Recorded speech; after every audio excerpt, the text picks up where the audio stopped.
రెండంచులు కదా ఖడ్గం గలవాడు చెప్పు సంగతులు అని ఖడ్గం యొక్క హక్కు కలిగిన వాడిగా ప్రభు తనను పరిచయం చేసుకున్న తర్వాత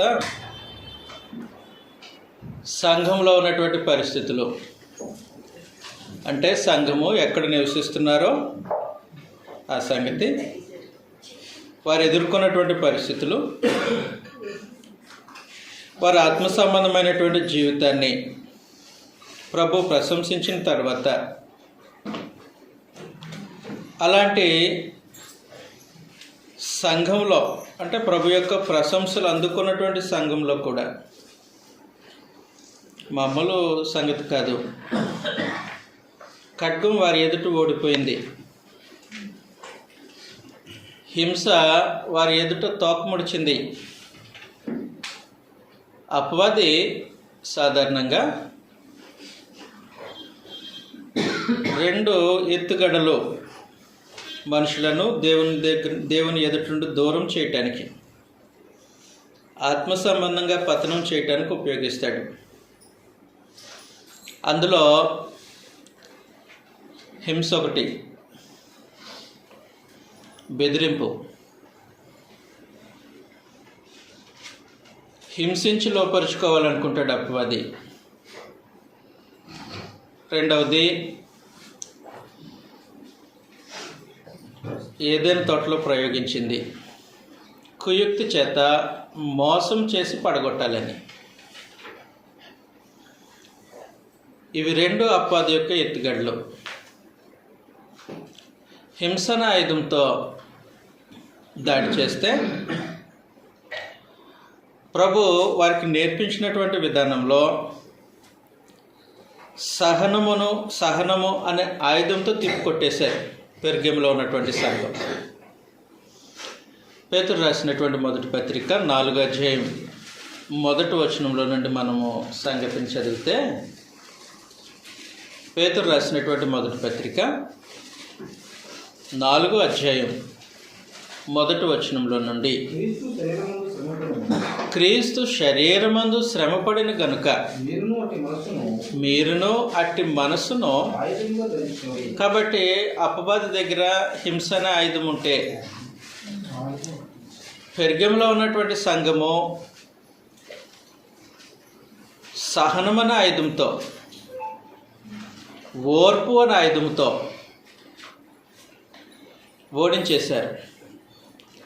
కాబట్టి సహనం ముందు హింస ఓడిపోయింది, సహనం ముందు హింస ఓడిపోయింది, సంఘం ముందు రోమా ప్రభుత్వం ఓడిపోతుంది, క్రీస్తు ప్రభు ముందు ఆల్రెడీ అపవాది ఓడిపోయాడు. కాబట్టి ఏ రూపంగా చూసినా పెర్గెము సంఘం మీద విజయం పొందటానికి అపవాదికి అవకాశం లేనట్టే కనబడుతుంది. దేనిని ఆయుధంగా ఉపయోగిస్తే, హింసను ఆయుధంగా ఉపయోగిస్తే. ఖడ్గము క్రీస్తు ప్రభు ప్రేమ నుండి ఎడబాపునేరో. క్రీస్తు ప్రభు ప్రేమ నుండి ఎడబాపునేరు అని అంటే దేవుని యొక్క ప్రేమ నుండి కూడా ఎడబాపునేరదు. రోమీయులకు రాసినటువంటి పత్రికలోనే 8వ అధ్యాయం, రోమీయులకు రాసినటువంటి పత్రిక 8వ అధ్యాయం 38వ వచనంలో,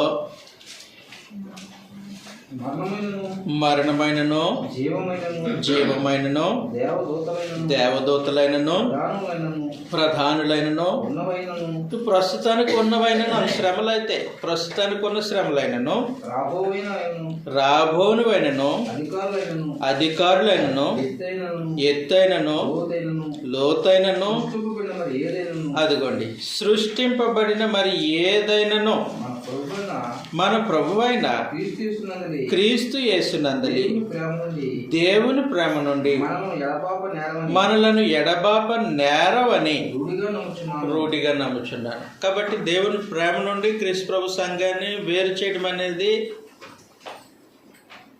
వేరు చేయగలిగిన సామర్థ్యం కలిగినది సృష్టిలో ఏది లేదు, ఉందండి?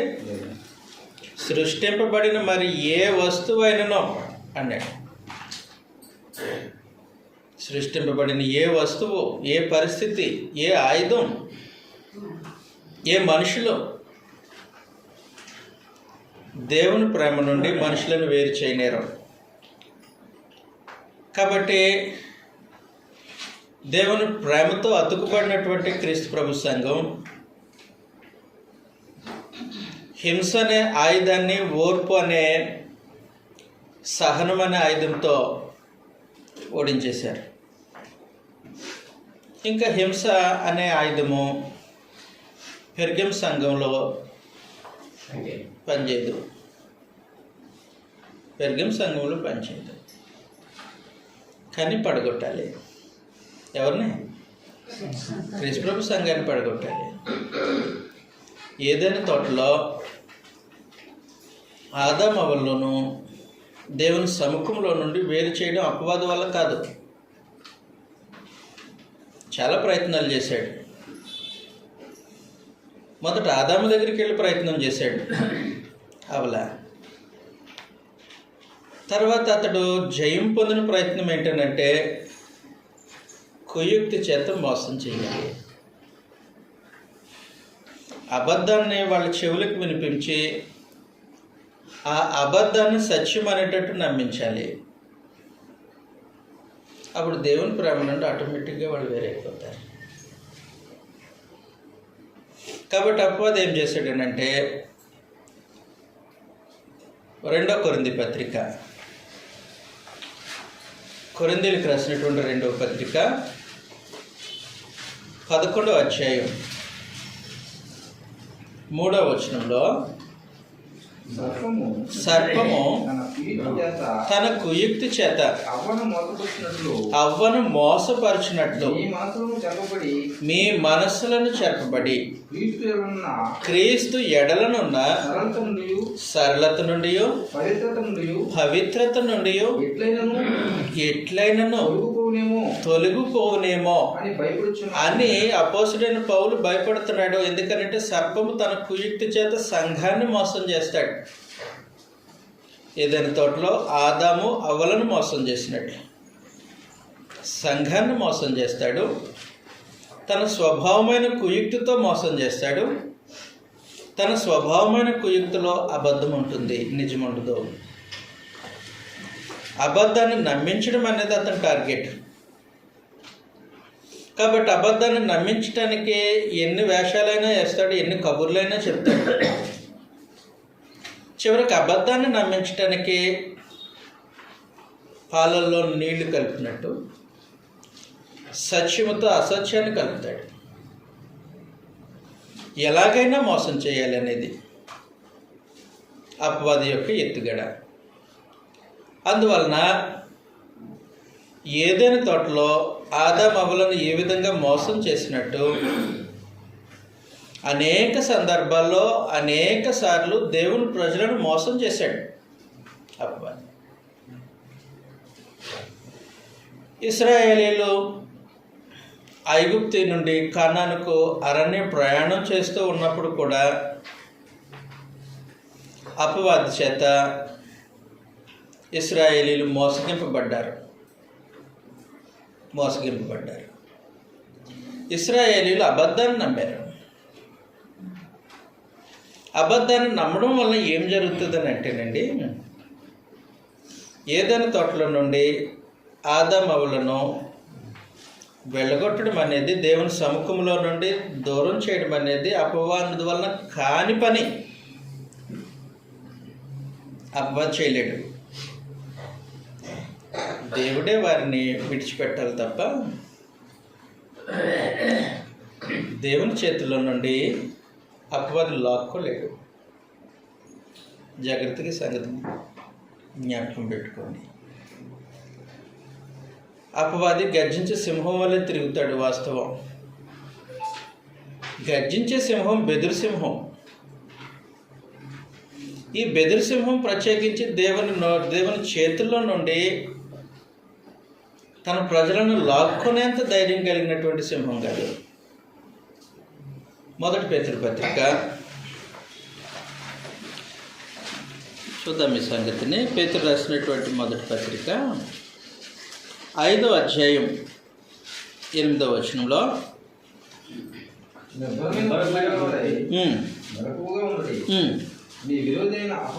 మీ విరోధైన అపవాది గర్జించు సింహం వలె ఎవరిని మృంగుదునా అని వెతుకుతూ తిరుగుతున్నాడు. గర్జించు సింహం వల్లే ఎవరిని మింగాలని తిరుగుతున్నాడు, కానీ దేవుని చేతిలో నుండి తీసుకొని మింగే ఎంత ధైర్యం ఉండదు. ప్రత్యేకించి ఇది బెదురు సింహం.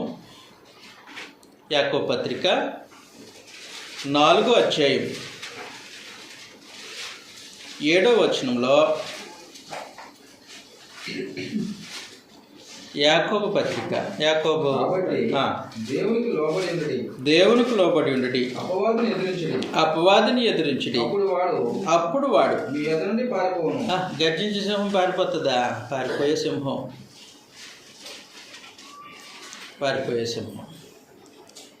వాస్తవానికి సంసోన్ ఎదుట ఓడిపోయిన సింహం, దావీదు చేతిలో కూడా తన్నులు తిన్న సింహం, మామూలుగా భౌతికమైన సింహం. మరి గర్జించే సింహము, ఈ బెదిరి సింహము దేవుని చేతిలో నుండి తన ప్రజలను లాక్కోగలదా చెప్పు?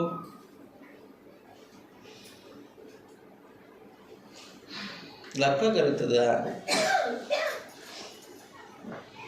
మీరు ఆలోచించట్లేదు. లాక్కోలేదు. మామూలుగా భౌతికమైన సింహమే, దావీదు కంటే బలమైన సింహమే. దావీదు చేతిలో నుండి గొర్రెపిల్లను లాక్కోవడం చేతకాలేదు, వెనక మహోన్నతుడైన దేవుడు ఉన్నాడు. అలాంటి మహోన్నతుడైన దేవుని చేతిలో నుండి అపవాదాన్ని గర్దించే బెదురు సింహం క్రీస్తు ప్రభు సంఘంలో ఉన్నటువంటి వ్యక్తులను లాక్కోగలుగుతుందా? లాక్కోలేదు. వాస్తవం, ప్రభు చేతిలో నుండి లాక్కోలేదు. యోహాను సువార్త 10వ అధ్యాయం. యోహాను సువార్త 10వ అధ్యాయం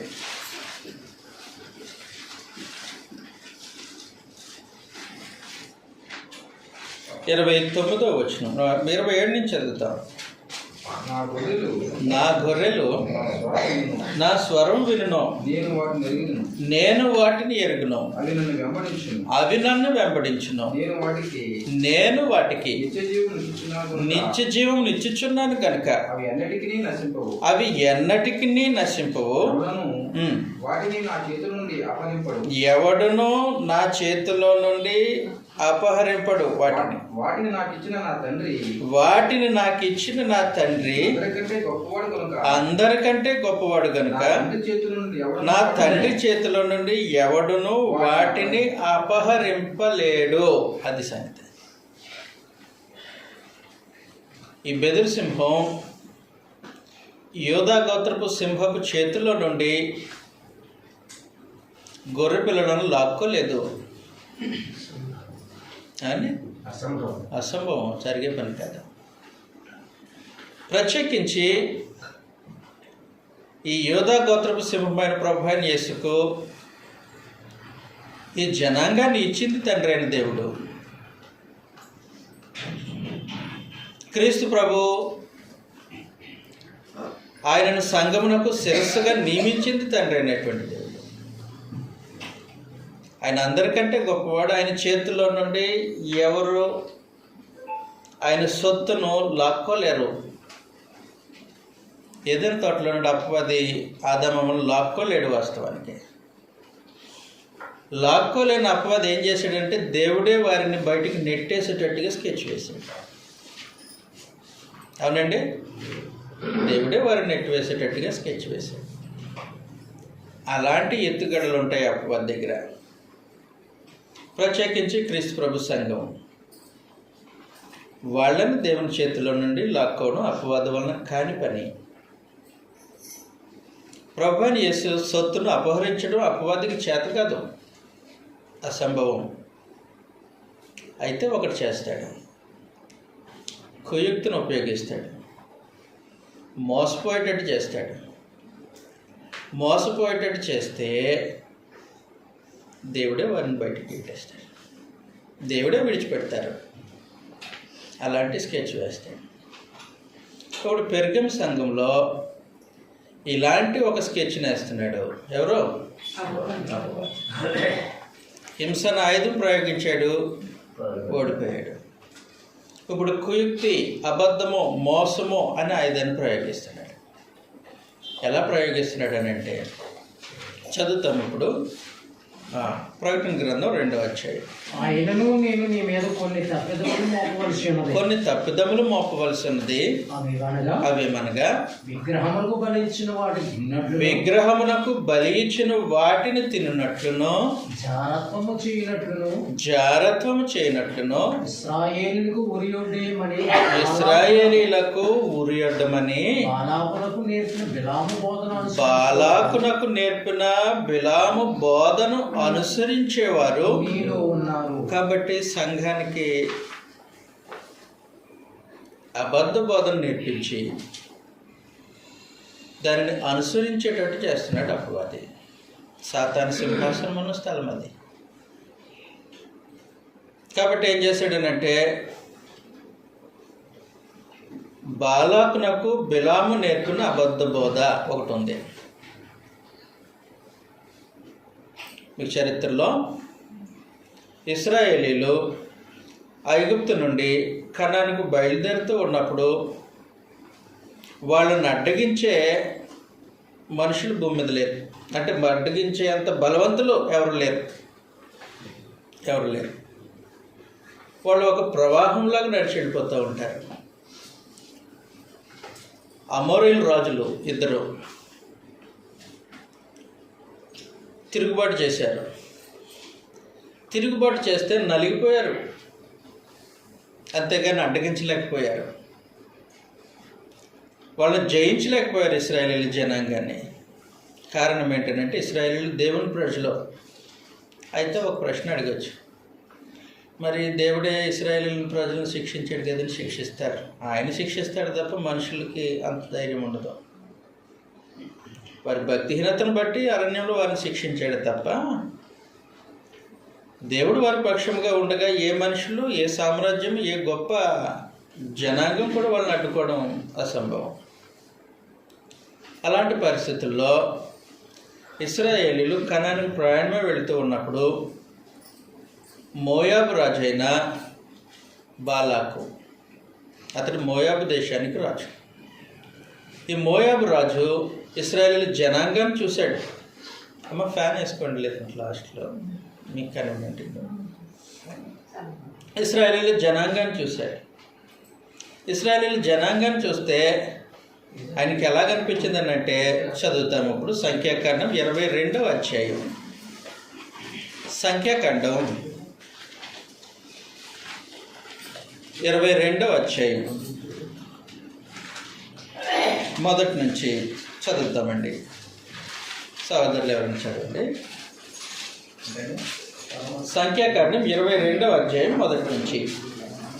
తర్వాత ఇశ్రాయేలు సాగి ఎరుకో ఎదురుగా మోయాబు మైదానంలో దిగిరి. సిప్పోరు కుమారుడైన బాలాకు ఇశ్రాయేలీయుల అమోరీయులకు చేసిన దానికి చూచెను. జనం విస్తారంగా ఉన్నందున మోయాబీయులు వారిని చూసి మిక్కిలి భయపడి. జనం విస్తారంగా ఉన్నందున, ఇశ్రాయేలీల జనాంగం విస్తారంగా ఉన్నందున మోయాబీయులు చూసే భయపడ్డారు.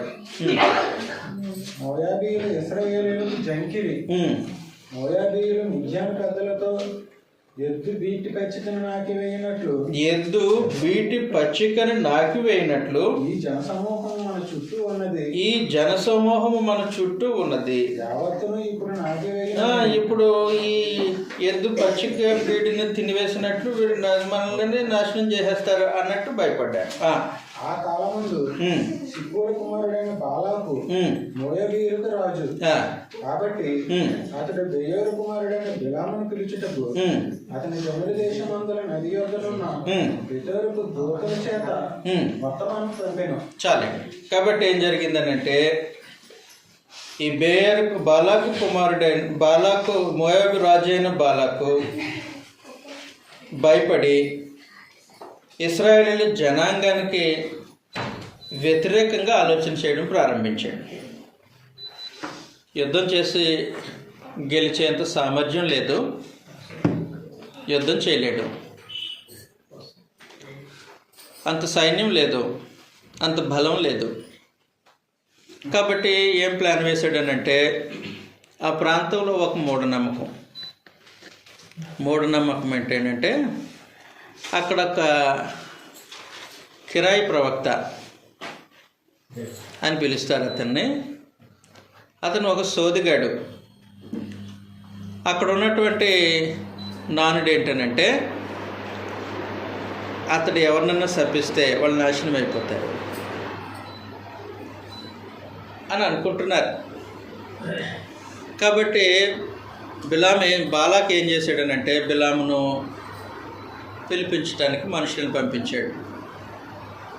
కొంత సోదు సొమ్మించి పంపించాడు. మొదట్లో బిలాము వద్దు అన్నాడు. ఆ సోది సొమ్ముకు ఆశపడి ఇశ్రాయేలును శపించడానికి మోయాబు రాజుతో చేకెళ్ళిపోయాడు. మధ్యలో ఒక సంగతి జరిగింది, మీకు తెలుసు కదా. మార్గంలో గాడిద బుద్ధి చెప్పింది. గాడిద చేత దేవుడు బుద్ధి చెప్పించాడు. ఆ తర్వాత దేవుడు చెప్పినట్లుగానే నువ్వు వెళ్ళు, నీ నోట నేను ఏ మాట ఉంచుతానో అదే పలకాలి తప్ప వేరేది పలకడానికి వీలుండదని హెచ్చరించి పంపించాడు. పంపించిన తర్వాత ఇప్పుడు ఫస్ట్ మొదటగా ట్రై చేశాడు. ఇశ్రాయేలును శపించడానికి ట్రై చేశాడు. ట్రై చేస్తే అతని వల్ల కాల.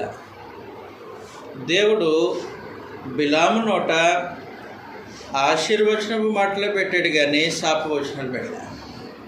అయిపోయింది. ఏం చేస్తున్నావు బిలాము? డబ్బులు తీసుకున్నావు కదా, సరిపోలేదా? నేను వాళ్ళని శపించమంటే దీవిస్తావేంటి? బాలకు ఏదో అయిపోయింది, ఇంకొకసారి ట్రై చేద్దాం. అలాగ 2, 3, 4 సార్లు ప్రయత్నం చేశాడు బిలాము ఇశ్రాయేలును శపించడానికి. అతని వల్ల కాల. ఎందుకు కాలేదనంటే దేవుడు తన నీతి కార్యమును ఇశ్రాయేలు పక్షంగా జరిగిస్తున్నాడు. మీకా గ్రంథం 6వ అధ్యాయం 5వ వచనంలో, మీకా గ్రంథం 6వ అధ్యాయం 5వ వచనం, నా జనులారా యెహోవా నీతి కార్యములను మీరు గ్రహించినట్లు మోయాబు రాజైన బాలాకు యోచించిన దానిని బెయోరు కుమారుడైన బిలాము అతడు ప్రత్యుత్తరముగా చెప్పిన మాటలను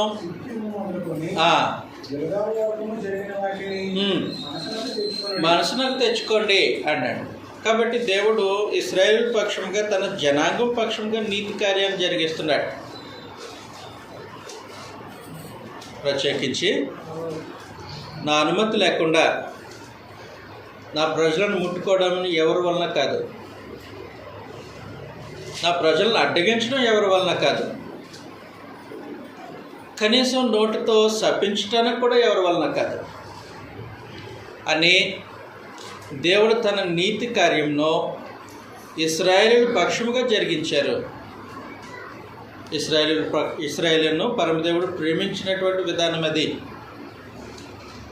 వారిని సంరక్షించిన విధానం అది. దేవుడు తన స్వభావాన్ని బట్టి ఆయన నీతి స్వరూపుడైనటువంటి దేవుడు తన నీతి కార్యం తన ప్రజల పక్షంగా జరిగించారు. కాబట్టి బిలాము శపించడానికి వీలు లేకపోయింది. బిలాము నోట ఆశీర్వచనాన్ని పెట్టాడు పరమదేవుడు. అంటే అతను శపిస్తే ఏదో అయిపోతుందని కాదు. అక్కడ నా అనుమతి లేకుండా నా ప్రజలను శపించడం మీ వల్ల కాదు అని నిరూపించడానికి దేవుడు జరిగించిన నీతి క్రియ. ఈ నీతి క్రియ మోయాబు రాజు గ్రహించినా గ్రహించకపోయినా ఎవరు గ్రహించాలి? ఇశ్రాయేలీలు గ్రహించాలి. కాలక్రమంలో మర్చిపోయారు. దేవుడు మమ్మల్ని ఎంతగా ప్రేమించాడా? మోయాబు రాజు మా మీదకి కుట్ర చేసి కిరాయి మనిషి మమ్మల్ని శపించాలనుకుంటే కూడా నోట కూడా ఆశీర్వచనం పెట్టి ఇశ్రాయేలు పక్షంగా నేనున్నానని తన నీతిక్రియని జరిగించిన దేవుడు మన దేవుడు అన్న సంగతిని ఎవరు మర్చిపోయారు? మర్చిపోతున్నారు. కాబట్టి బిలాం ఏం చేశాడనంటే 4 సార్లు ప్రయత్నం చేసిన తర్వాత వీలు కాకపోయేసరికి బాలాకుని పిలిచి ఇశ్రాయేలీలకు ఉరియొడ్డు అన్నాడు. వాళ్ళు ట్రాప్లో పడాయి. వాళ్ళు మోసపోయే మాటలు వాళ్ళకి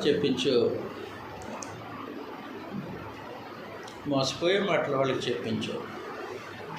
ఎవరి చేత చెప్పిస్తావు? ఇదిగో ఇశ్రాయేలీలు పడుచువారు క్యాంప్ బయట, అంటే ఇశ్రాయేలీల గుడారాలు బయట కాపలా కాస్తున్నారు. యుద్ధ వీరులు కుటుంబాలకు దూరంగా ఉన్నారు, ఇంటికి దూరంగా ఉన్నారు. వాళ్ళ మధ్యలోనికి మోయాబు స్త్రీలను పంపించు. నీతి లేని జనాంగం మోయాబు, వాళ్ళని పంపించి వాళ్ళ ఎదుట ఈ మోయాబు స్త్రీల చేత ఈ మోయాబు దేవతలకు బలర్పించే కార్యక్రమాన్ని ఒకటి ఏర్పాటు చేసిన తర్వాత ఈ స్త్రీల చేత వాళ్ళని భోజనానికి పిలిపించు. ఏంటి? బలి అర్పించిన వాటిని తినటానికి పిలిపించు అని ఒక ట్రాప్ వేసింది. చదువుతాం ఈసారి మనం సంఖ్యాకాండం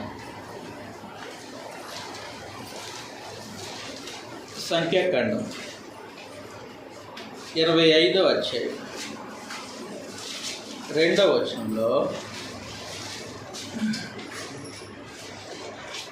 ఆ స్త్రీలు తమ దేవతల బలులకు ప్రజలను పిలువగా వీరు భోజనం చేసి వారి దేవతలకు నమస్కరించి. కాబట్టి ఏం చేశాడనంటే వాళ్ళ మీద బళ్ళు అర్పించేటట్టు ఏర్పాటు చేశాడు. వాళ్ళని భోజనానికి పిలువమన్నాడు. వాళ్ళు బుద్ధిహీనులు అయిపోయి భోజనానికి వచ్చారు. దేవతలకు అర్పించిన దాన్ని తినమన్నారు. ఇంకా ఏం చేశారనంటే వాళ్ళు ఈ పడుచువారు మోయాబు స్త్రీలతో చెడు కార్యక్రమాలు జరిగించారు. అట్లు ఇశ్రాయేలీలు బయలుదేరుతో తెలుసుకున్నందున మొదటి వచనం ఇశ్రాయేలీలు హిత్తీయులతో దిగి ఉండగా ప్రజలు మోయాబు రాజులతో వ్యభిచారం చేశారు. కాబట్టి చెడు జరిగించడానికి ఇశ్రాయేలీలే వాళ్ళంతటి వాళ్ళు దేవుని ఉగ్రతను కొని తెచ్చుకునే విధంగా బిలాం ఏం చేశారంటే బాలాకు ఉరియొడ్డమని బోధ చేశాడు. బాలాకు నేర్పిన బిలాము బోధది. ఏ బోధ? బాలాకు నేర్పిన బిలాము బోధ. ఏంట బోధ? చదువుతాం ఇప్పుడు. ప్రకటన గ్రంథం 2వ అధ్యాయం 15వ వచనంలో అటువలనే పైన చదవండి 14వ వచనం. ఇశ్రాయేలీలకు ఉరియొడ్డమని, అది నేర్పిన బిలాము బోధకు, అంటే ట్రాప్ వేసాడు అనమాట. ఉరియొడ్డమని బాలాకు నేర్పిన బిలాము బోధను అనుసరించేవారు నీలో ఉన్నారు. చాలు. బాలాకు బిలాము నేర్పించాడు, బోధ నేర్పించాడు. ఏ బోధ? ఉరియొడ్డమని నేర్పించాడు. ఆ బోధని ఇంప్లిమెంట్ చేశాడు ఎవరో? బిలాము. కాబట్టి మోయాబు స్త్రీలను పంపించాడు, వాళ్ళతో ట్రాప్ వేశాడు, వారి దేవతలకు బలర్పించిన దాన్ని పూజించాడు. అప్పుడు అంతవరకు దేవుని చేతుల్లో నుండి ఎవరు లాక్కోలేకపోయారు ఇశ్రాయేలు ప్రజలు. ఎవరు వారికి వ్యతిరేకంగా నిలబడలేకపోయారు. ఇప్పుడు ఏం జరిగిందనంటే దేవుడే వాళ్ళని విడిచిపెట్టాడు. వాళ్ళ మధ్యలో తెగులు పుట్టింది. 20,000 మంది. చదువుతాం ఈ సంగతిని. సంఖ్యాకాండం 25వ అధ్యాయం 9వ వచనంలో 24,000 మంది తెగులు చేత చనిపోయారు. కాబట్టి 24,000 మంది తెగులు చేత చనిపోయారు. ఏం జరిగింది అక్కడ? ఏం జరిగిందనంటే ఇశ్రాయేలీలు మోసపోయారు. ఇశ్రాయేలీలు దేవునికి విరోధంగా ప్రవర్తించారు. ఇశ్రాయేలీలు ధర్మశాస్త్రాన్ని విడిచిపెట్టారు. అప్పుడు దేవుడు వాళ్ళని శిక్షించాడు. ఇలాంటి ఒక ట్రాప్ అక్కడ జరిగినట్టుగా పెర్గమ సంఘంలో కూడా ఇలాంటి ట్రాప్ వేశాడు. అపవాది ట్రాప్ వేశాడనంటే వారి మధ్యలోనికి అబద్ధ బోధన తీసుకొచ్చాడు. బాలాకు బిలాము ఎలాగైతే అబద్ధ బోధను బాలాకు చేశాడో అలాంటి అబద్ధ బోధ పెర్గమ సంఘం మధ్యలో అపవాది చల్లేశాడు. పెర్గమ సంఘం మధ్యలో చల్లేశాడు. వాస్తవానికి ఆ రోజు జరిగిన సంగతి, తెగులు చేత 24,000 మంది చనిపోయిన సంగతి ఇశ్రాయేలీలు వారి ప్రయాణం అంతట్లో మాటికి జ్ఞాపకం చేయబడ్డారు. ఎందుకంటే అది చాలా ప్రమాదకరమైన సంగతి. దేవుడే వారిని శిక్షించే సంగతి, సంరక్షకుడే భక్షించే అన్నట్టు దేవుడే వారికి విరోధిగా నిలబడిన ఒక భయంకరమైన పరిస్థితి ఆ రోజు జరిగింది. కాబట్టి వారి ప్రయాణంలో మాటికి ఆ సంగతిని వారికి జ్ఞాపకం చేశాడు. యెహోషువ గ్రంథం సంఖ్యాకాండంలోనే 31వ అధ్యాయం.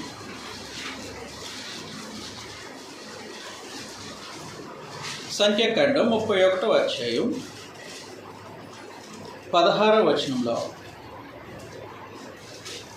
ఇదిగో బిలాము మాటలు బట్టి పేరు విషయంలో ఇశ్రాయేలు చేత యెహోవా మీద తిరుగుబాటు చేయించిన వారు వీరు కారా? అందుచేత యెహోవా సమాజంలో తెగులు పుట్టిండదు కనుక కాబట్టి మీరు పిల్లలతో ప్రతి మగవారిని చాలండి. మాటికి జ్ఞాపకం చేస్తున్నాడు. ఆ రోజు వీళ్ళ వలన ఈ పరిస్థితి వచ్చింది. తెగులు చేత మనుషులు చనిపోయారు. దేవుడే వారికి విరోధంగా నిలబడ్డారు అని వారి ప్రయాణం అంతట్లో చాలాసార్లు హెచ్చరిక ఇశ్రాయేలు ప్రజలకు దేవుడు చేశారు. అదొక భయంకరమైన పరిస్థితి అండి. ఏదైనా తోటలో అపవాది ఎలా ట్రాప్ వేసి దేవుడే ఆదాము అవ్వలను వెళ్ళగొట్టడానికి ఉరియొడ్డాడు.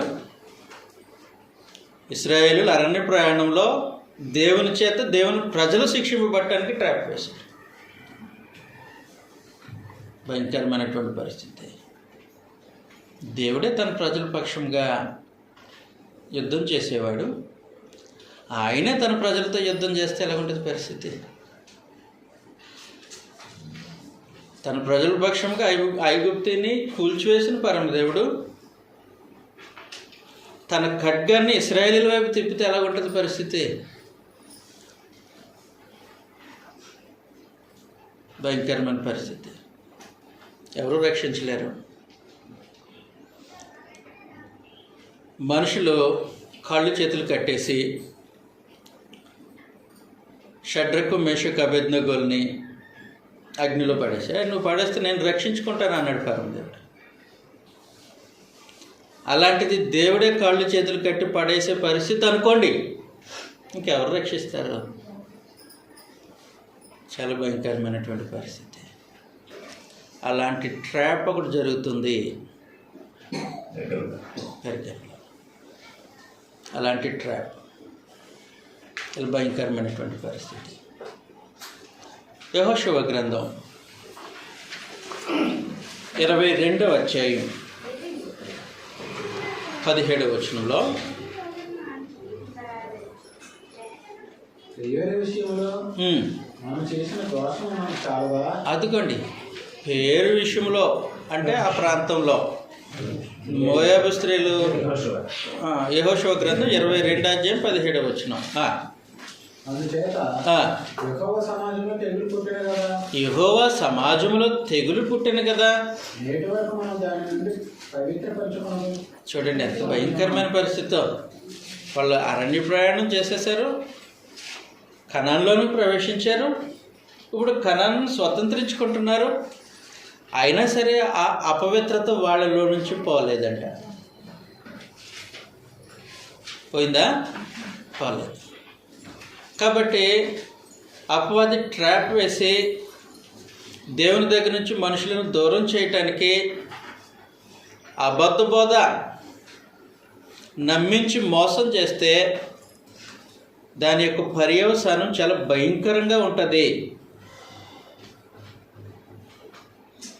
చాలా దూరం ప్రయాణం చేశారు, కనాన్లోనూ ప్రవేశించారు యెహోషువ నాయకత్వంలో.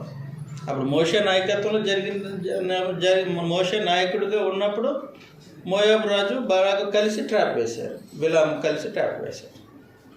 ఇప్పుడు మోషే నాయకత్వం అయిపోయింది, యెహోషువ నాయకత్వం వచ్చింది. స్వతంత్రించుకుంటున్నారు, భూమిని పంచుకుంటున్నారు. కానీ అపవిత్రత ఇంకా పోలే. చాలా భయంకరమైనటువంటి పరిస్థితి. అలాంటి ట్రాప్ ఉంటుంది, అపవాది ట్రాప్. లాక్కోలేడు దేవుని చేతుల్లో నుండి. ఆయన గొర్రెపిల్లను లాక్కోవడం అపవాది వలన కాదు. ప్రత్యేకించి యూదా గోత్రపు సింహమైన క్రీస్తు ప్రభు నుండి ఈ బెదిరి సింహం అపహరించలేదు. కుయుక్తి ఉపయోగిస్తాడు, మోసం చేస్తాడు, అబద్ధాన్ని వాళ్ళ మధ్యలో జల్లేసి దాన్ని నమ్మించేటట్లు ట్రాప్ వేస్తాడు. కాబట్టి పెర్గంలో అలాంటి ట్రాపింగ్ జరిగింది. ట్రాప్ ఎలా జరిగిందనంటే అబద్ధ బోధ. విగ్రహానికి బలి ఇచ్చి వాటిని తిన్నారు, జారత్వం జరిగించేటట్లు. బిలాము బాలాకు ద్వారా ఊరియొడ్డినట్లు ఇశ్రాయేలీల ప్రజలకు అలాంటి ఒక అబద్ధ బోధ ద్వారా పెర్గము సంఘానికి ఊరియొడ్డాడు. ఎవరు?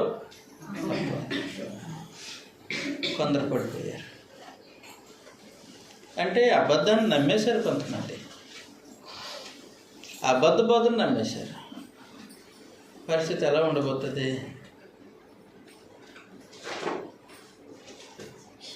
చెప్పాలి. ఇప్పుడు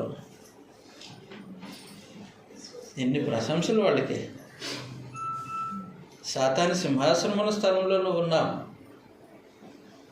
మీ మధ్య అంతిప అనేవాడు నా యందు విశ్వాసం కలిగి నా సాక్షి అనేటువంటి అతన్ని చంపితే నా నామమును మీరు గట్టిగా పట్టుకొని నా యందు విశ్వాసమును విడిచిపెట్టలేదని నాకు తెలుసు. బాగుంది. హింస మీ ముందు ఓడిపోయింది, ఖడ్గం మీ ముందు ఓడిపోయింది, అబద్ధ బోధ గెలిచినట్టుంది. కాబట్టి బిలాము వేసినటువంటి ట్రాప్ లాంటి ట్రాప్ పెర్గము సంఘంలో పడితే కొందరు పడిపోయారు. భయంకరమైనటువంటి పరిస్థితి. ఇప్పుడు అలాంటి వ్యక్తులు ఎవరితో విరోధం పెట్టుకున్నారు?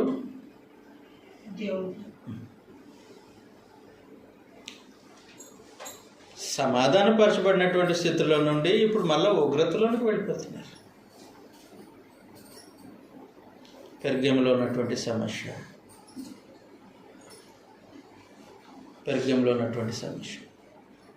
జాగ్రత్తగా గమనించండి.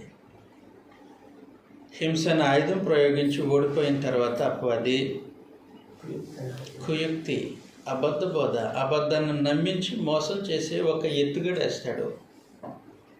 పెర్గములో వేసిన వాళ్ళు వైజాగ్లో వేయడని గ్యారంటీ ఉందా? రాజమండ్రిలో వేయడానికి గ్యారంటీ ఉందా? ఎక్కడైనా, ఏ స్థానిక సంఘంలో అయినా, ఏ జనాంగం మధ్యలోనైనా సరే దేవుని ప్రజలను దేవుని దగ్గర నుంచి వేరు చేయటానికి అపవాది వేసే ఎత్తుగడది. అందుకే ప్రభువు ముందుగానే చెప్పాడు, మీరు ఏం వింటున్నారో జాగ్రత్తగా చూసుకోండి. అబద్ధాన్ని విన్న తర్వాత దాన్ని నమ్మి మోసపోతే మనకే నష్టం. అపవాది అబద్ధ బోధ అనే దాన్ని మనుషులను కూల్చటానికి ఆయుధంగా ఉపయోగిస్తాడు. క్రీస్తు ప్రభు సంఘాన్ని పతనం చేయటానికి ఆయుధంగా ఉపయోగిస్తాడు. సంఘంలో ఉన్నటువంటి సభ్యులను మోసం చేయడానికి ఆయుధంగా ఉపయోగిస్తాడు. జాగ్రత్తగా గుర్తుపెట్టుకో. అందుకే పౌలు హెచ్చరిక చేస్తున్నాడు. 2 కొరింథీ పత్రిక 13వ అధ్యాయం 3వ వచనంలో, 2 కొరింథీ పత్రిక 13వ అధ్యాయం 3వ వచనంలో ఇందాక చదివినట్టున్నాం, మరలా చదువుతాం. సర్పము తన కుయుక్తి క్షమించండి 11వ అధ్యాయం 3వ వచనం. సర్పము తన కుయుక్తి చేత అవ్వను మోసపరుచున్నట్లుగా మీ మనసులను చెరపబడి క్రీస్తు ఎడలనున్న సరళత నుండి పవిత్రత నుండి ఎట్లైనను తొలగిపోవునేమో అని భయపడుచున్నాను అంటున్నాడు. కాబట్టి సర్పం తన కుయుక్తి చేత అవ్వను మోసం చేసినట్లు కొరింథీలో ఉన్నటువంటి పరిశుద్ధులను కూడా మోసం చేస్తాడేమో అని భయపడుతున్నాడు. పెర్గములో ఉన్న పరిశుద్ధులను మోసం చేసేసాడు. అది పరిస్థితి. పెర్గములో ఉన్న పరిశుద్ధులను మోసం చేసేసాడు. కాబట్టి అబద్ధ బోధ విషయంలో జాగ్రత్తగా ఉండాల్సిన అవసరం ఉంది. అది ట్రాప్ అంటే ఉరియొడ్డడం. పక్షులను పట్టడానికి ఎలాగైతే ఉరియొడ్డుతారో, సముద్రంలో చేపలను పట్టడానికి ఎలాగైతే వల వేస్తారో, జంతువులను పట్టుకోవటానికి ఉరియొడ్డుతారో, అలాగే అపవాది ఏం చేస్తాడనంటే అబద్ధ బోధ చేత ఉరియొడ్డుతాడు. పడ్డామా అయిపోతాం, నమ్మామా మోసపోతాం. ఒకసారి అబద్ధ బోధను నమ్మిన తర్వాత, మోసపోయిన తర్వాత ఆ మోసంలోనే కొనసాగుతూ ఉంటే దేవుడే విడిచిపెట్టేస్తాడు.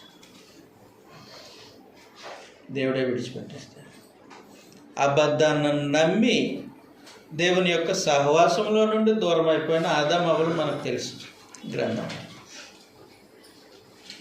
అదే అబద్ధాన్ని బోధించిన తర్వాత దానికి ఆకర్షితులే మోసపోయి తెగుళ్ళు తెచ్చుకున్న ఇశ్రాయేలీలు మనకు తెలుసు. బైబిల్లో ఇలాంటి భయంకరమైనటువంటి పరిస్థితి ఇప్పుడు పెర్గములో ప్రవేశపెట్టేశారు. కొందరు నమ్మేశారు. జాగ్రత్తగా ఆలోచన చేయాల్సిన సంగతి. ఎంతమంది ఇళ్లలో బైబిళ్ళు ఉన్నాయి? అదేం ప్రశ్న అండి, మా ఇళ్లలో ఏంటి, మా చేతిలో కూడా ఉన్నాయంటారు మీరు.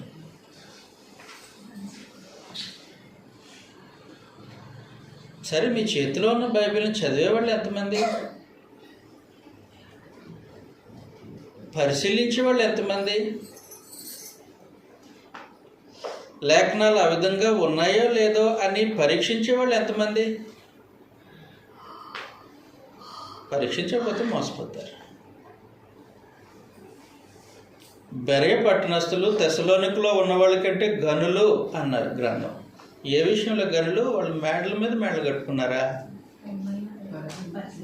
వాళ్ళ బ్యాంక్ బ్యాలెన్స్లు తెస్సలోనికలో ఉన్న వాళ్ళకంటే ఎక్కువ ఉన్నాయా? మరి ఏ విషయంలో గనులు? పౌలు శీల చెప్పిన సంగతులు అలాగా ఉన్నవో లేదో పరిశీలించడంలో గనులు. కాబట్టి గ్రంథాన్ని పరిశీలించడం ఘనంగా ఎంచబడుతుంది దేవుని దృష్టిలో. ఎందుకు ఘనంగా ఎంచబడుతుంది అంటే గ్రంథాన్ని పరిశీలిస్తే మోసపోలేరు.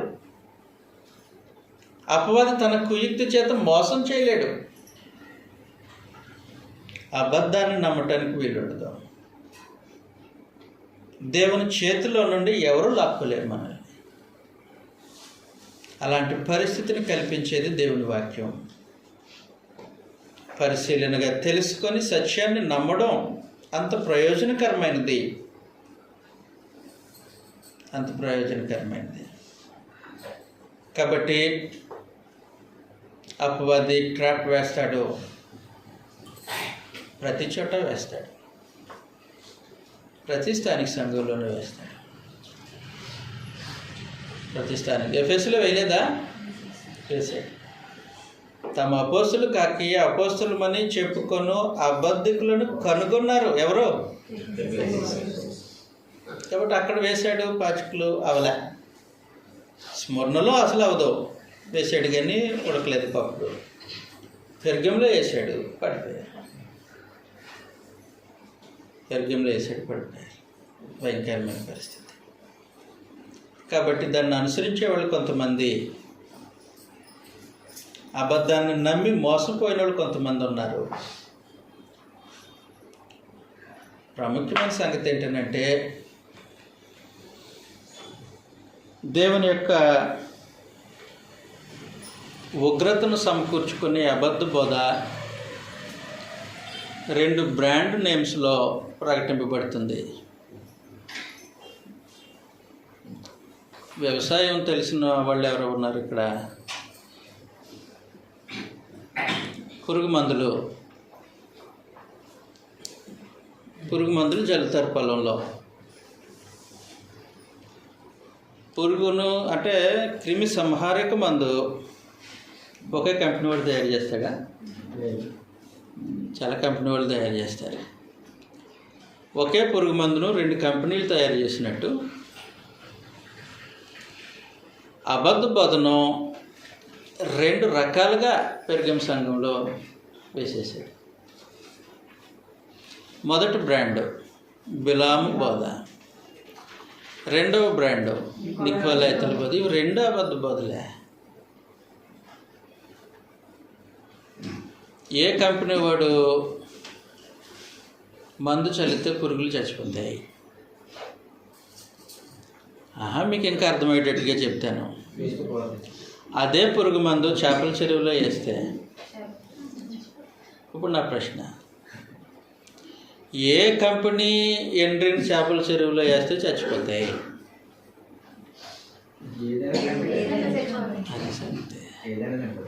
ఏదైనా చనిపోతాయి కదా.